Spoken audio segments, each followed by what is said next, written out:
सभी को नमस्कार साथियों, मैं advocate Shivam Pandey high court आप लोगों को 69,000 शिक्षक भर्ती के संबंध में आज ब्रेकिंग न्यूज़ एक और देनी है। चूँकि आज हमारा मामला अचयनित की पहली याचिका Shivam Pandey versus state of UP की पहली याचिका आज की सुनवाई आज हुई है और किसी को नहीं पता था, सिर्फ मुझे ही पता था। आज हमने उसकी सुनवाई करवाई है और सुनवाई करवा के उसको मेन एसएलपी जो रवि सक्सेना के नाम से उसमें टैग कराते हुए स्टेट को नोटिस इशू करवा दिया है। साथियों, स्टेट को नोटिस इसलिए इशू करा दिया है कि 20 के रिप्रेजेंटेशन में जो 20 तारीख का अंतिम समय दिया है उसमें भी हम लोग रहें और स्टेट हमारे लिए भी समझौता का जो प्रयास हो रहा है उस प्रयास में शामिल हो और स्टेट एक अलग से अचयनित वर्ग के लिए जो कार्यवाही होनी है उसको लेकर माननीय सर्वोच्च न्यायालय में आए। मैं बार बार अपने वीडियो के माध्यम से आज सुबह ही मैंने आप लोगों को अवगत कराया था कि हमारी प्लानिंग चल रही है।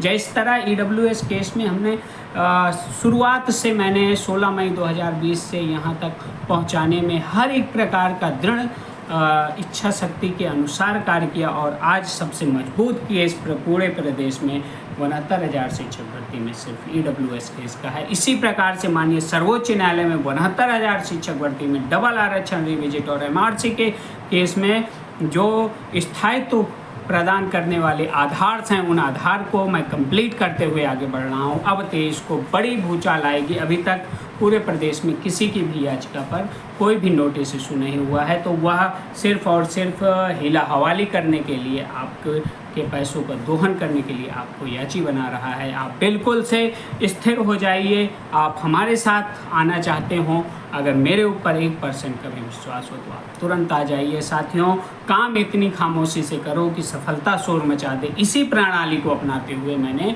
आज तक कुछ भी आप लोगों के समक्ष नहीं बताया था, जबकि लोग कह रहे थे कि मेरी सुनवाई इस डेट की होगी, मेरी सुनवाई उस डेट को होगी। लेकिन मैंने स्पष्टता अपने कार्य पर ध्यान दिया और कार्य करने के साथ साथ हर एक प्रकार के विधिक पैनल्स को ध्यान में रखते हुए आज मेन एसएलपी को 23/9/2024 के साथ कनेक्ट कराया है, जहां पर विभिन्न एसएलपियाँ और आने वाली हैं। तो हमारी जो मेन एसएलपी है उसमें हमने अचयनितों के संबंध में जो भी तर्क और सिनॉप्सिस रखे हैं उसके आधार पर मैं पूर्ण सफलता देख रहा हूं और माननीय सर्वोच्च न्यायालय में बड़ी सफलता मिलने की संभावना मुझे दिख रही है। हो सकता है कि सरकार के प्रपोजल में अचयनित जनरल के अभ्यर्थी आएँ और उन्हें बड़ा आदेश प्राप्त हो सके, क्योंकि हमने हर एक पॉइंट को रखा है। तो आप बिल्कुल समय को न गवाइए, स्पष्टता ध्यान रखिए कि आपके पास जुड़ने का यह अंतिम अवसर है। यदि आप पछताने का कार्य करेंगे, बाद में जो है लकीर को पीटेंगे तो कुछ भी नहीं मिलेगा। जो भी मिलता है वो प्रथम डेट पर ही प्राप्त हो जाता है, बाद में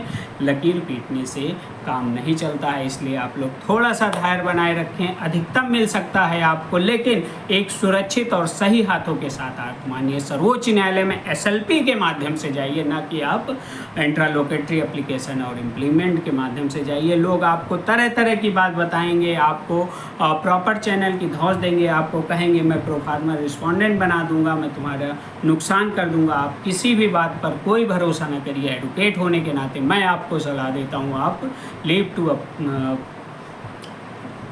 लीव टू एप्लीकेशन के माध्यम से आप पिटीशन दाखिल कर सकते हैं। आप एसएलपी विशेष अनुज्ञा याचिका दाखिल कर सकते हैं। कहीं भी आपको कोई भी परेशानी नहीं होगी। इसलिए साथियों, आप एक बार थोड़ा सा सोच लीजिएगा कि अचयनित के हितार्थ कौन कार्य कर रहा है और किसने सर्वप्रथम माननीय सर्वोच्च न्यायालय में अपना मामला रख के नोटिस इशू कराई है और 23 तारीख में उसे टैग करा दिया है। मैं आपका advocate Shivam Pandey high court आप सभी को पुनः नमस्कार, धन्यवाद। यहीं बने रहिए। मैं आपको हर एक प्रकार की जानकारी दूंगा और अधिकतम कार्य करके आप लोगों की अधिकतम नौकरी प्राप्त कराने के लिए मैं जो जोरदार तरीके से कार्य कर रहा हूं उस कार्य पर ज़रूर मैं सफल होऊंगा और विभिन्न साथियों के साथ मुझे भी नौकरी प्राप्त होगी। पुनः नमस्कार।